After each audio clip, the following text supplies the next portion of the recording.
Hello everyone, welcome to Rima Dua classes. Our today's topic for revision is first topic is functions of clearinghouse.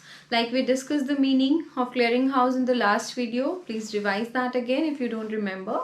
So let us talk about clearinghouse today. This facilitates the exchange of instruments. Like we have already discussed that whenever the payment settlement has to be done, payment की clearing होनी है, कोई check exchange हुआ है, उसके through payment होनी है, तो वो बेसिकली कौन करता है? क्लियरिंग हाउस करता है. तो that is why we say that facilitate the exchange of instruments. और इंस्ट्रूमेंट्स में क्या आता है? Basically cheques, drafts, all the paper based instruments.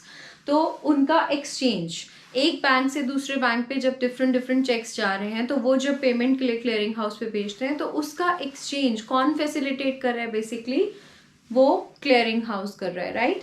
Settlement of claims, किस चीज़ के क्लेम्स हैं? ऑब्वियसली पेमेंट्स के क्लेम्स हैं, फंड्स के क्लेम्स हैं, जो भी चेक से ट्रांजैक्शन होनी है उसके क्लेम्स हैं.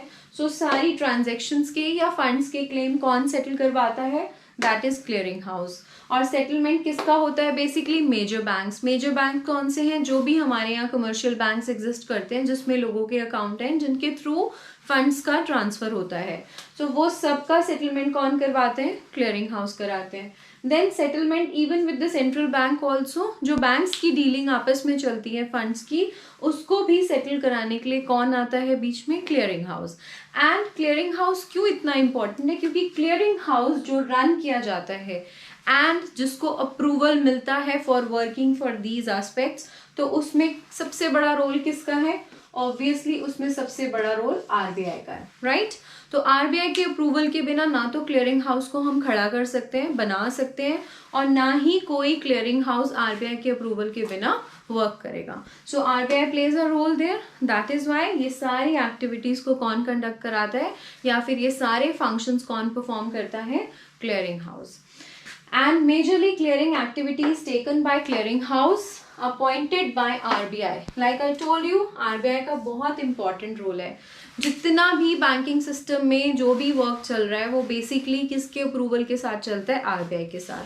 सो that is why clearing house की अपॉइंटमेंट भी कौन करेगा? आरबीआई करेगा. And can be outsource also, उसको हम बाहर के वेंडर्स से, कुछ बाहर के ऑर्गेनाइजेशन से भी करवा सकते हैं. बट अगेन किसका अप्रूवल चाहिए? Central bank. और सेंट्रल बैंक कौन सा है? आरबीआई है.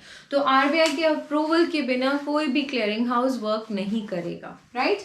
And in India clearing system is local. Local means एक पर्टिकुलर जोन में चलता है.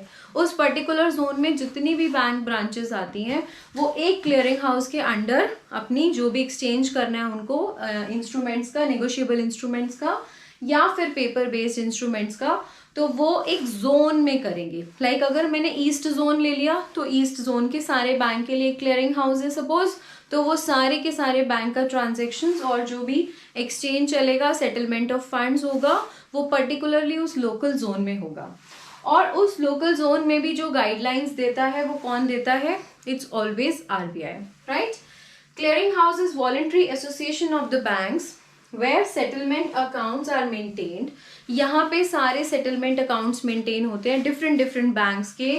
सपोज करो एसबीआई है, तो एसबीआई के कितने चेक्स आए उसका एक मेंटेन होगा. एचडीएफसी से कितने चेक्स की सेटलमेंट हुई उसका एक मेंटेन होगा.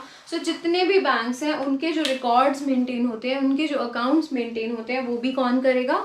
क्लियरिंग हाउस के अंडर होंगे.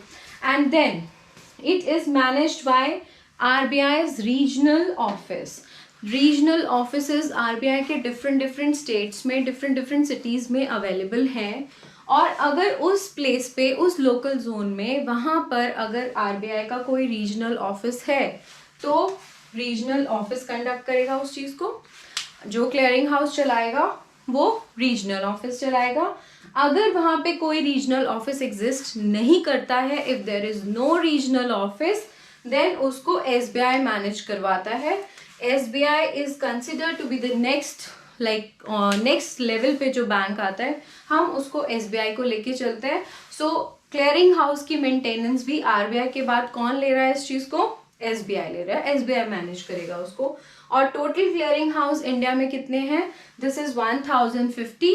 और जिसमें से 40 क्लियरिंग हाउस ऐसे हैं जो MICR टेक्नोलॉजी को यूज़ करते हैं। MICR technology is basically a security based like technology, जिसके थ्रू ये पता चलता है, the full form of MICR is magnetic ink character recognition, जिसके थ्रू हम एग्जैक्टली रिकॉग्नाइज कर पाते हैं कि जो वो पेपर बेस्ड इंस्ट्रूमेंट आ रहा है, whether it is a cheque, whether it is a draft और एनी अदर इंस्ट्रूमेंट, वो एक्चुअली ऑथेंटिक है या नहीं। तो उसकी ऑथेंटिसिटी को चेक करने के लिए ये टेक्नोलॉजी 40 सेंटर्स, 40 क्लियरिंग हाउसेस पर लगी है और उसके बाद 14 पर प्रपोज्ड है जहां पर लगनी है। तो बेसिकली 1050 हमारे क्लियरिंग हाउस है, जिसमें 40 पर अभी MICR टेक्नोलॉजी यूज हो रही है एंड देन अगेन 14 पर उन्होंने प्रपोज किया है कि वहां पे भी MICR टेक्नोलॉजी को प्लेस किया जाए। So this will enhance the security, this will enhance the authenticity of the paper based instruments जो भी exchange के लिए clearing house में आ रहे हैं। Then URRBCH, what is this? Uniform Regulations and Rules for Bankers Clearing Houses।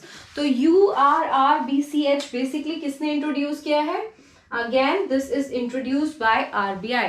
सो इस field में, clearing house की फील्ड में भी सबसे ज़्यादा रोल किसका है? RBI का। तो URRBCH का मतलब ये है कि जो भी रूल्स एंड रेगुलेशंस बनेंगे, जो भी गाइडलाइंस आएंगी क्लियरिंग हाउसेस के लिए, वो सबके लिए सिमिलर होंगी, किसी के लिए डिफ्रेंशिएट नहीं करेंगे। वो जो रूल्स अगर दिल्ली के किसी क्लियरिंग हाउस को फॉलो करना है, वही सेम मुंबई भी फॉलो करेगा। So this is the pattern which has been set by RBI under this guideline URRBCH. That means all the rules and regulations have to be similar, have to be same for all the bankers clearing houses. So let us recall it fast. Functions क्या है? Facilitate करता है exchange of instruments. Instrument यानी कि paper based instrument. It could be check, it could be draft or any other. Settlement of claims, जो भी funds के claims का सेटलमेंट होना है वो भी कौन करेगा? क्लियरिंग हाउस करेगा। सेटलमेंट विद मेजर बैंक्स, जितने भी आपके मेजर बैंक्स हैं, कमर्शियल बैंक्स हैं, उनका सेटलमेंट, और अगर सेंट्रल बैंक के साथ बैंक्स का कोई सेटलमेंट है then also it will be done by clearing house. और कितने क्लियरिंग हाउस है total? That is very important, 1050। और उसको कौन मैनेज करता है? That is RBI। अगर उसको आउटसोर्स भी कराना है तो किसका अप्रूवल चाहिए? RBI का अप्रूवल चाहिए। और ये वॉलंटरी ऑर्गेनाइजेशन है, जो बैंक खुद चाहते हैं कि ऐसी कोई ऑर्गेनाइजेशन क्रिएट होनी चाहिए जिसके थ्रू इस चीज़ पे हमें सपोर्ट मिले। तो उसको भी कौन मैनेज कराता है? RBI के रीजनल ऑफिस। अगर RBI के रीजनल ऑफिस अवेलेबल नहीं है तो कौन करेगा उसको? SBI कंडक्ट करेगा। और 40 ऐसे क्लियरिंग हाउस हैं जहाँ पे ऑलरेडी ये सिक्योरिटी ऑथेंटिसिटी के लिए चेक करने के लिए सेटअप है ये टेक्नोलॉजी, दैट इज MICR, और 14 सेंटर्स पर और ज़्यादा प्रपोज्ड है। तो प्लीज़ इस टॉपिक को भी रिवाइज करो। If you find any confusion do message me on my mail and don't forget to subscribe my channel. Thank you so much for watching.